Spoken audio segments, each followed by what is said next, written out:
Ajnanatimirandasya Jnananjana Salakaya Chakshuramitanjena Tasmai Shri Guruve Namaha Guruve Gaurachandraya Radhikaya Tadalaye Krishnaya Krishna Bhaktaya Tadabhaktaya Namo Namaha Yam Pravajantam Manupeta Apeta Krityam Rapayano Virakatara Ajuhava Putreti Tan Maitaya Tadavo Binedus Tam Savabhutam Hridayam Muni Manatusmi Narayanam Namaskritya Naram Chaiva Narottamam Devim Saraswatam Vyasam Tato Jayamudirayat Bhaktya Vihina Parada Lakshai Kiptascha Kamari Tarangamadye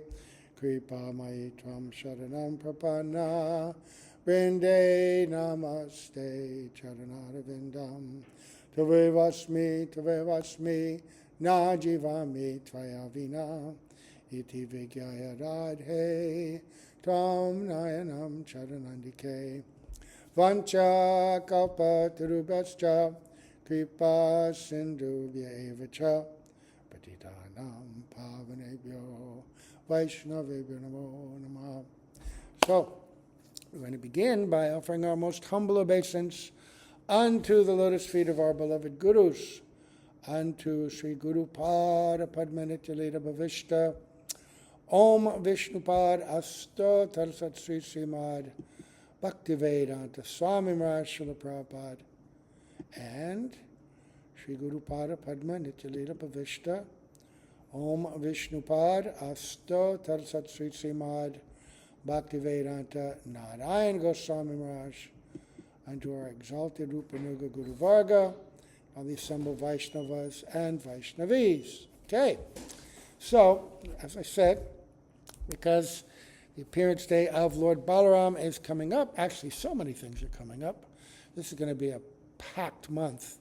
But to adequately glorify and try to understand Sri Baladev Prabhu, Nityananda, Ram, non-different, we're going to read from the Sri Chaitanya Charitamrita, chapter 5 of the Adi Lila, which gives extraordinary philosophical conceptions for us to try to probe and understand, because in order to develop genuine spiritual sentiments, right, genuine emotions of love that are distinguished from material emotions of love, we have to go deeply into the philosophical ideals, the conceptions, sambandha tattva. What is the nature of God? What is the nature of the spiritual realm? What is the nature of this material world? What is the nature of the jiva soul? What are the things that are similar? What are the differences? And Krishna's Kaviraj says that these topics, they're very high, very complicated, but reading them strengthens the mind and purifies the heart. So this chapter 5, very technical, very technical. So I'm going to read the Srila Prabhupada's introduction, where he gives a summary of this chapter first. So, and then you'll get an idea of what we're looking at.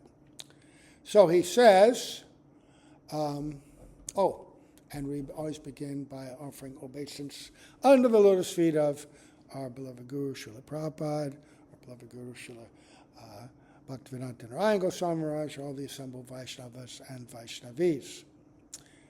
So this chapter is chiefly devoted to describing the essential nature and glories of Sri Nityananda Prabhu.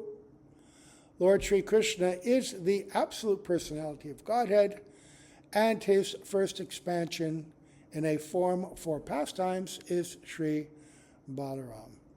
That's a bewildering statement. I mean, what does that mean, that it's an expansion for pastimes?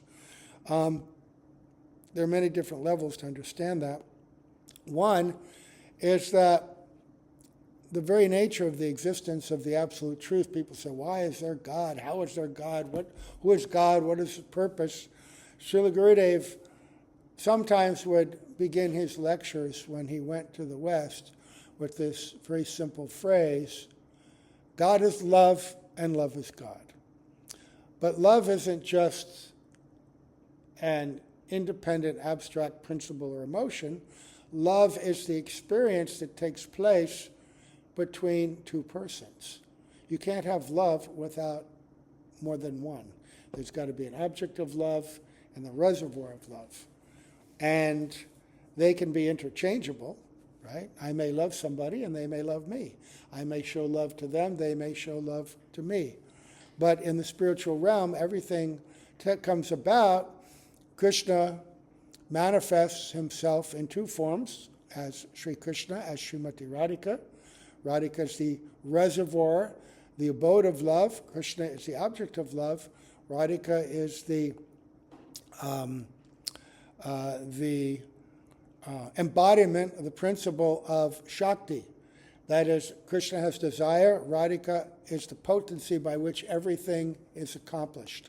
So her energy, her potency, her Shakti manifested primarily principally in three ways, as Sandini, Samvit, and Ladini, Shaktis, is the energy by which all the spiritual and material worlds are created, all the forms of all living entities in the spiritual realm, and all the bodies that we have in the material world, all that is created by that. The sense of my identity, who am I? See, the Sandini is the existence potency. Samvit, who am I? Knowledge. Who is God? Or who is Krishna? What is my relationship? What is my service? What do I do? And then the emotional experience of love itself, Ladini, that joy which is experienced by all perfected souls, and experienced in a limited way, in a vitiated way, in this material energy, Ladini. But, so Baladev is his first expansion for pastimes, because Krishna, he wants pastimes. Baladev is the predominating deity of Sandini Shakti. And Sandini Shakti is that Shakti which creates all the spiritual worlds, all the Vaikuntha planets, right? All the different varieties of forms of the cowherd boys, of his mother, his father, the Jamuna, the trees, all of Vrindavan, all of the Vaikuntha realms, all of the forms, Radha and Krishna. Now, of course, Radhika Shakti is the energizing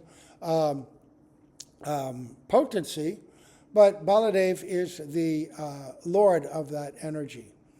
And so he is the source of all the living beings in Vrindavan, except for Radhika's own personal expansions, her Kaya Vyuha, her gopis. So, and Krishna, he doesn't do any of this work himself. He expands himself, and from Baladev, all of this happens. And from Baladev come all the various forms, further expansions of Krishna. The Chatra Vyuha in Mathura Dwarka, Vasudev Krishna, Sankarshan Baladev, Pradyumna Aniruddha, and then the Mahasankarshan in Vaikuntha, and Vasudeva, Pradyumna, and Aniruddha, and then the forms of the Vishnu forms, the Purusha avatars, and all the other different incarnations. So Baladev is the source of that.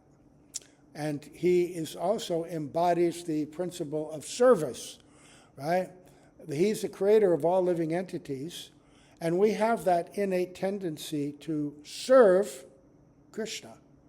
And that comes from Baladev himself, because he is the source of that. He's absolutely non-different from Krishna in every way, except that he's whitish, and Krishna's got this extraordinary blackish, bluish hue. But Baladev is imbued with the mood of service to Krishna, right? So he goes on to say, Beyond the limitation of this material world is the spiritual sky, power of Yom, which has many spiritual planets, the supreme of which is called Krishna Loka. Krishna Loka, the abode of Krishna, has 3 divisions, which are known as Dwarka, Mathura, and Gokul. In that abode, the personality of Godhead expands himself into 4 plenary portions: Krishna, Balaram, Pradyumna, the transcendental Cupid, and Aniruddha. They are known as the original quadruple forms. So that Chaturvyuha first appears in Mathura and Dwarka. Right? So when Krishna takes birth in Mathura as the son of Devaki and Vasudeva, it's actually the Vasudeva Krishna, that Krishna who appears as one of the first 4 plenary portions. But he's not the same.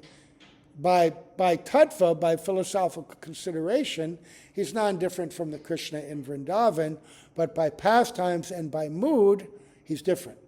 Right? So, in Krishna Lok is a transcendental place known as Svetadweep or Vrindavan.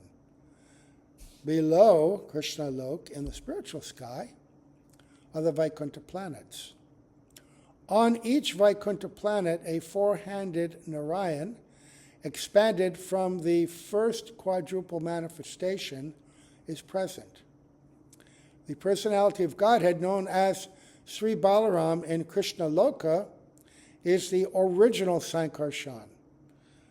He has in parentheses, attracting deity. When Gargamuni gave the name, when he performed the name-giving ceremony for Krishna and Balaram, when he came to Baladev, he said, he will also be known as Sankarshan, right? Which means he attracts. Lord Baladev is the original guru, the original teacher, and by his potency, by his energy, he attracts the minds and hearts of all living entities. What question? The Krishna Loka? What's that? You're talking about Krishna Loka? Yeah. Yeah. Is it the same as Goloka? Goloka Vrindavan is the primary spiritual planet. Okay. There are innumerable Vaikuntha planets. Goloka is the primary. And on Goloka, there's what we know as Vrindavan, Goloka Vrindavan. And also there is Dwarka, there's Mathura, and there's Ayodhya. Right, yeah. So, Krishna Loka is the Goloka Vrindavan planet. And so there's Goloka Vrindavan and Gokul Vrindavan. Gokul Vrindavan is the manifestation of Vrindavan in this world, on this earth. It's non-different from that place. The inhabitants make no distinction. They don't think, okay, now we're in our Gokul Vrindavan. For them, it's all the same. But the pastimes are different. There are pastimes that take place in this Vrindavan, Bhoma Vrindavan, earthly Vrindavan, which is completely transcendental, but which don't take place there. Krishna takes birth here. He's a baby. In Goloka Vrindavan, they know he was a baby. But he does that pastime here and goes through the different phases. And then also, he kills demons here. There's no demons up there, right? And most importantly, the relationship with the gopis has a special manifestation here. The kind of separation that you experience in this with the pastimes is different here. I mean, there's no 80-year separation up there. It's only time to time. But they have the conception that it has taken place. Okay. Yeah. Thank you.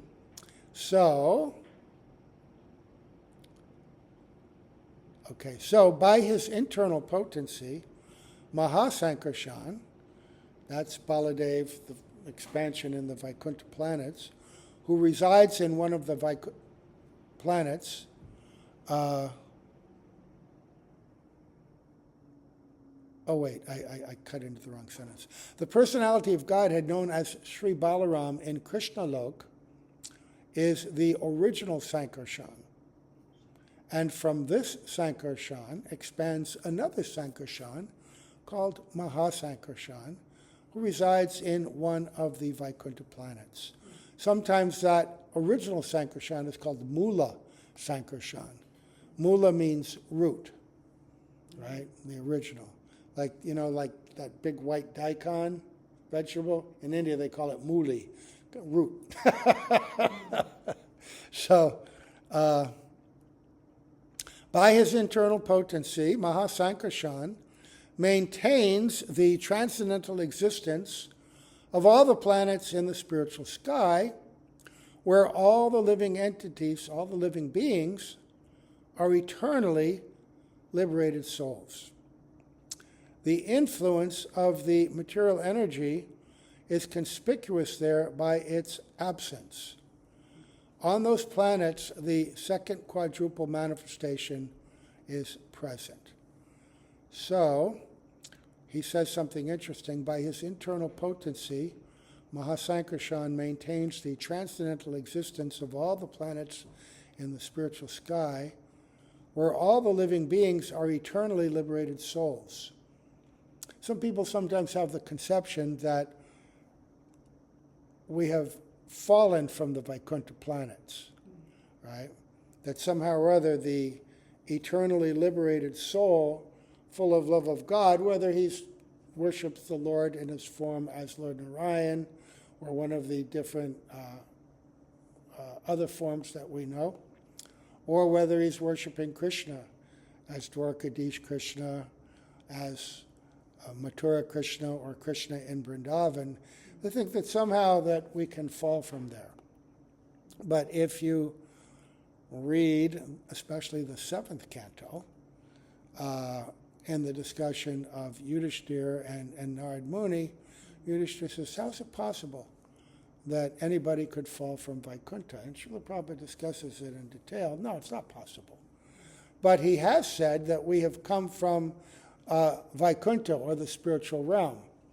And that is reconciled by understanding that originally all the living entities in this realm that have fallen into this realm, they come from that special form of the Lord called Mahavishnu, Karnadakshay Vishnu. And so Karnadakshay Vishnu exists outside of the material energy. He exists in the spiritual realm. But we existed there in a kind of a dormant, unawakened state, Vasudev consciousness. And when we are brought forth, we have the opportunity to glance towards the material energy or glance towards the spiritual energy. This is described in Jaiva Dharma. But by some chance or neglect, we look to the material energy, and because we're small, we're immediately attracted. And we become tossed down, covered and tossed into the material nature. And in the 8th canto of Srimad Bhagavatam, in the 3rd chapter, in the introduction, Srila Prabhupada is explaining, he explains in the middle of his introduction there that all the living entities in the material universes have come from Mahasankarshan. So we were with the Father, but we were not there fully developed. And Srila Prabhupada gives the analogy of a child was once with the Father in the form of being in the Father's body as sperm, and then carried into the womb of the mother, sent into the womb of the mother, united with the egg, and then the body is formed. We have no memory of it, but we were once with the Father. And so we were once with Krishna in his expansion of Mahavishnu, but we were in an unawakened state, right? Kind of a unfulfilled spiritual state. So the living beings that exist, whether they get to Vaikuntha as through sadhan, and they're called sadhan siddha, they never fall down again either, or whether they were expansions of Mahasankarshan or Mula Sankarshan in Dwarka and Mathura, or from Baladev in Vrindavan. They never fall. How can they fall? There's no Maya there. There's no material envy. There's not any kind of gross conception. Material energy has no influence there. And also being fully enlightened, why would you ever want to do that? It's like somebody who, you live in the desert, right? And your whole life, all you had to drink was water from this muddy pond, this little oasis. It's always muddy. Camels are muddying up. Sometimes they're defecating in it. But it quenches your thirst, and you think, wow, this is great. I'm so thirsty, let me drink this water. It may be not very tasty by our consideration, but for someone who that's all they've ever had, it's great. And then someone comes along with a big truck, right?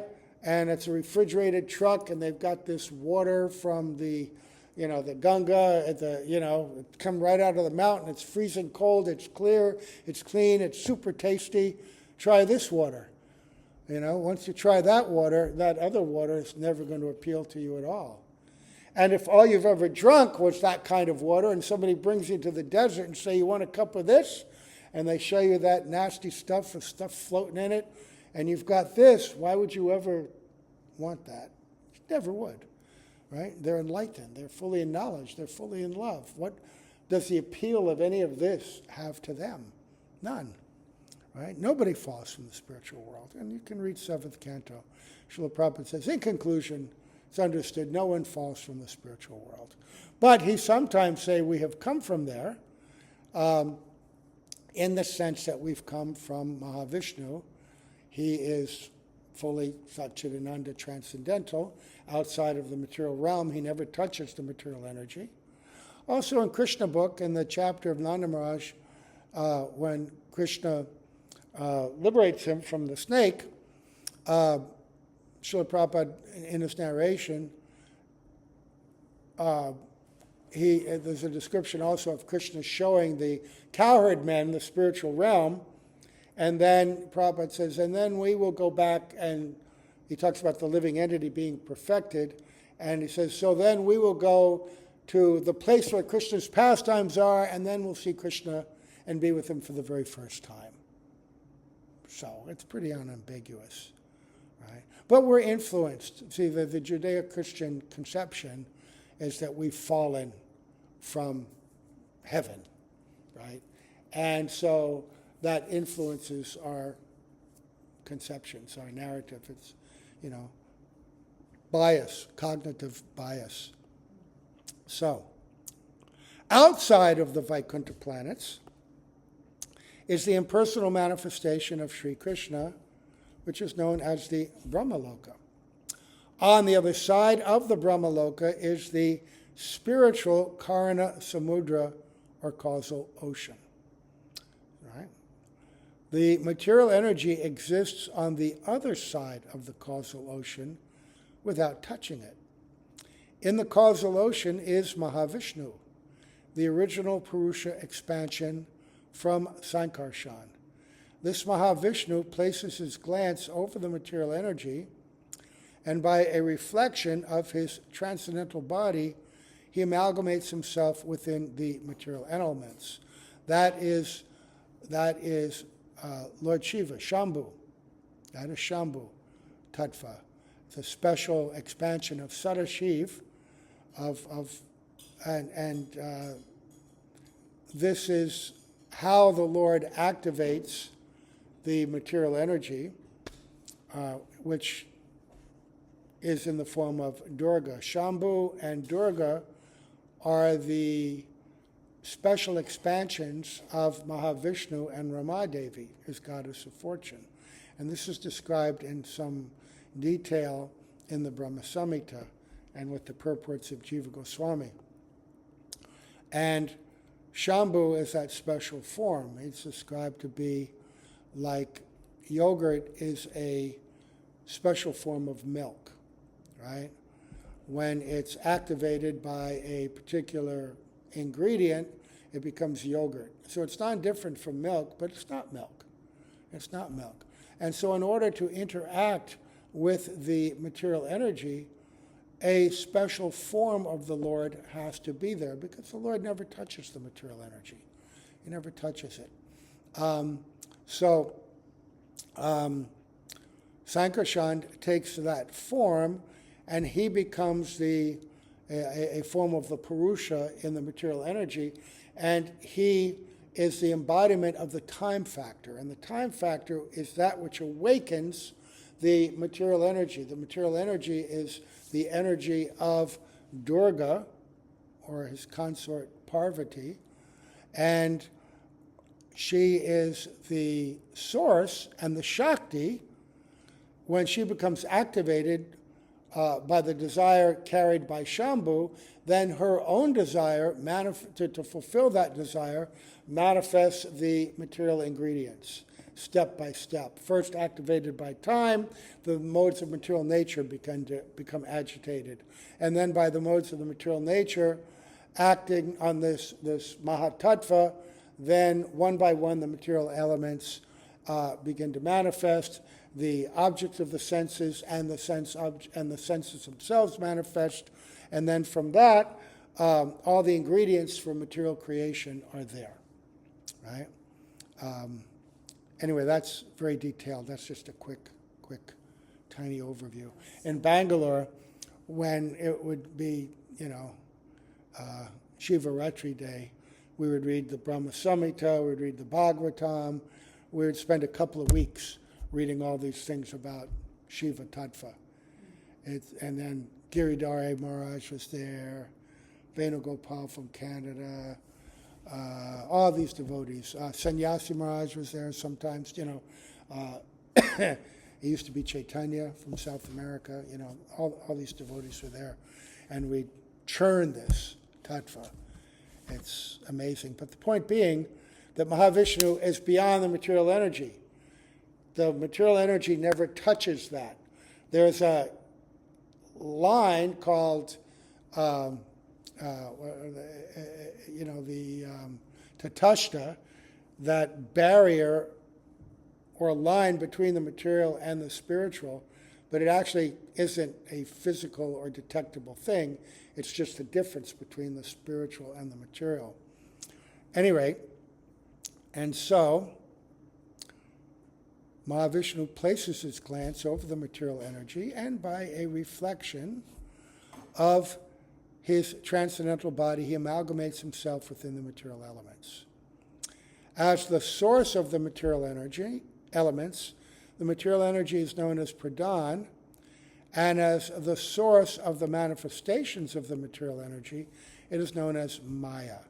So Mahamaya is Durga, or Parvati. She is the goddess and the personification of that energy. But material nature is inert in that she has no independent power to do anything. She is empowered to make the cosmic manifestation by the glance of Mahavishnu. Therefore, the material energy is not the original cause of the material manifestation. Rather, the transcendental glance of Mahavishnu over material nature produces that cosmic manifestation. Oh, we're going to get into that. It's really technical, and the purports, some purports are like 8 pages long. Anyway, he's giving an overview, so I won't expand on that right now. Whoops. So, Mahavishnu enters every universe as a reservoir of all living entities. Garbhodakshai Vishnu. So Garbhodakshai Vishnu is the one who lies down, and by his own, they say perspiration, he creates the Garbhodak ocean, and it's from him that Lord Brahma comes, right? And from Garbhodakshai Vishnu expands Kshirodakshai Vishnu, the super soul of every living entity. So the Garbhodakshai Vishnu is the super soul of every universe, and Kshirodakshai Vishnu expands himself within every living entity. Right? He's all-pervading in that way. Garbhodakshay Vishnu also has his own Vaikuntha planet in every universe, where he lives as the super soul or supreme controller of the universe. Right. That's that special planet. When Lord Brahma was approached by Mother Earth because of all the terrible things happening, please help us, pray for an incarnation of the Lord, he went to that planet, standing on the ocean of milk, and Kshirodakshay Vishnu is resting on that ocean on that special form of Sankarshan. So Garbhodakshay Vishnu reclines in the midst of the watery portion of the universe and generates the first living creature of the universe, Brahma. The imaginary universal form is a partial manifestation of Garbhodakshay Vishnu. In the Vaikuntha planet in every universe is an ocean of milk, and within that ocean is the island called Shvetadweep, where Lord Vishnu lives. Therefore, this chapter describes two Shvetadweeps, one in the abode of Krishna, and the other in the ocean of milk in every universe. The Shvetadweep in the abode of Krishna is identical with Vrindavan Dham, which is the place where Krishna appears himself to display his loving pastimes. In the Shvetadweep, within every universe, is a Shesha form of Godhead who serves Vishnu by assuming the form of his umbrella, slippers, couch, pillows, garments, residence, sacred thread, throne, and so on. Lord Baladev in Krishna Loka is Nityananda Prabhu. Therefore, Nityananda Prabhu is the original Sankarshan and Mahasankarshan, and his expansions as the Purushas in the universes are plenary portions of Nityananda Prabhu. Plenary means complete, and that's the meaning of the word. So they're complete in that they're non-different, but they may not show all the powers and nature of the original Krishna. Just like Lord Balarama has a slightly different personality than Krishna and identity, and all of the different expansions from them manifest qualities of Krishna to different degrees. Krishna has 64 complete qualities, and Rupa Goswami describes them, but 4 of those qualities are unique, and not even in Dwarkadish Krishna, right? They are contained only in the original form of Krishna, and that is their qualities of sweetness, his prema madhuri, the very special kind of sweet love between Krishna and his devotees, especially the gopis.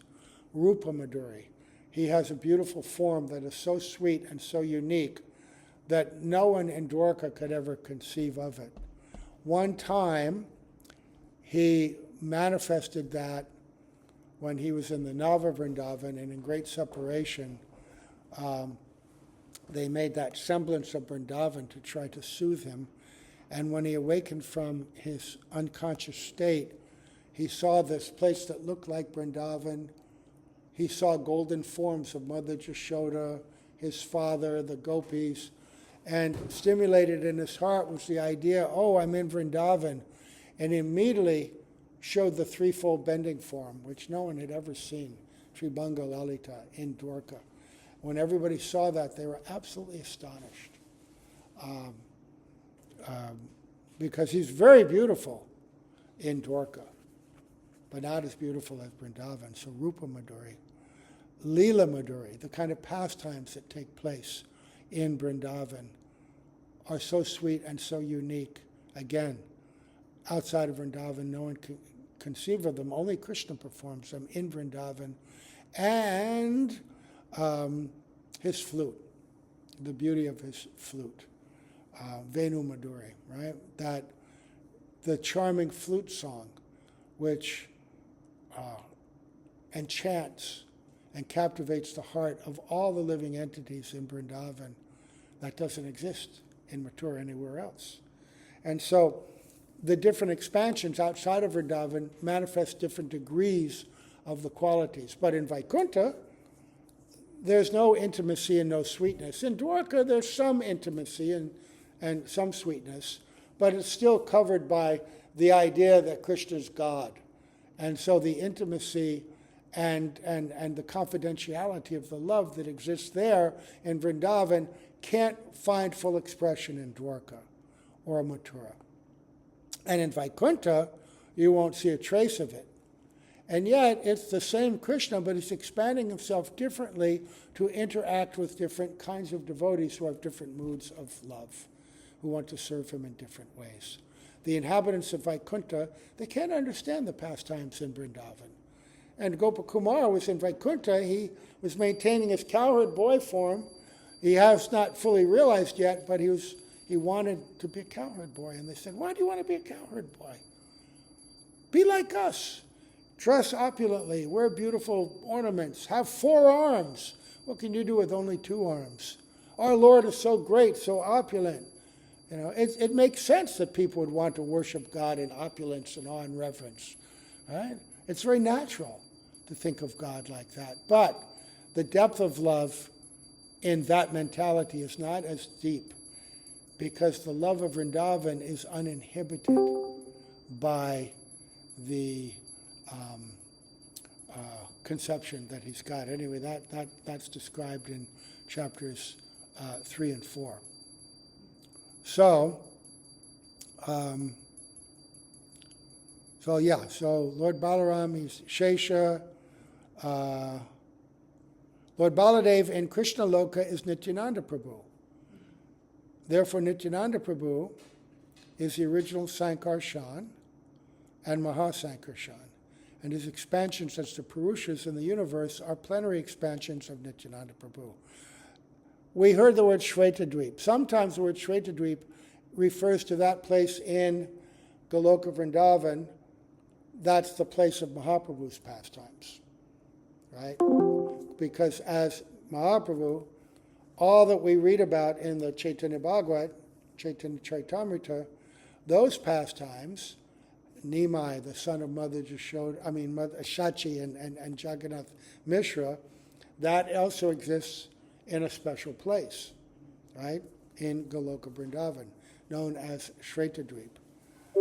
But that Shvetadweep is also non-different from the other Vrindavan. And in the pastimes in this Navadweep, non-different from the Vrindavan that we also know. And those who are perfected in their worship of Mahaprabhu, when they're in Navadweep, they will also see Vrindavan. They will also see Vrindavan and Vrindavan pastimes.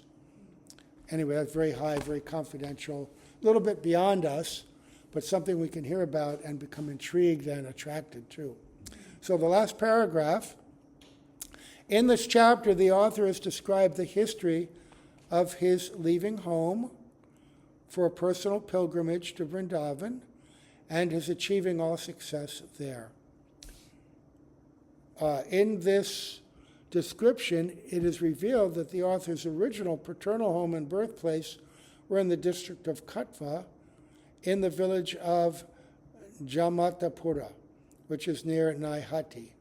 Krishnadas Kaviraj's brother invited Sri Minikatam Ramdas, a great devotee of Lord Nityananda, to his home, but a priest named Gunarnava Mishra did not receive him well, and Krishnadas Kaviraj Goswami's brother, not recognizing the glories of Lord Nityananda, also took sides with the priest. Therefore Ramdas became sorry, broke his flute, and went away. This was a great disaster for the brother of Krishnadas Kaviraj Goswami. But on that very night, Lord Nityananda Prabhu himself graced Krishnadas Kaviraj Goswami in a dream and ordered him to leave on the next day for Vrindavan. He was quite young at that time, Krishnadas Kaviraj. Anyway, that will be described. And his brother and the priest appreciated Lord Chaitanya, but they couldn't understand Lord Nityananda because he's avadut. He is very different. Sometimes his behavior was very difficult to understand, not always aligned with the behavior of a great sadhu or sannyasi or whatever he was. They didn't know what he was. There's dialogue in the Chaitanya Bhagavat. Who is he? Is he a sannyasi? Is he, sometimes he dressed like a sannyasi, sometimes he dresses very opulently, sometimes he carries a trident. We don't know who he is.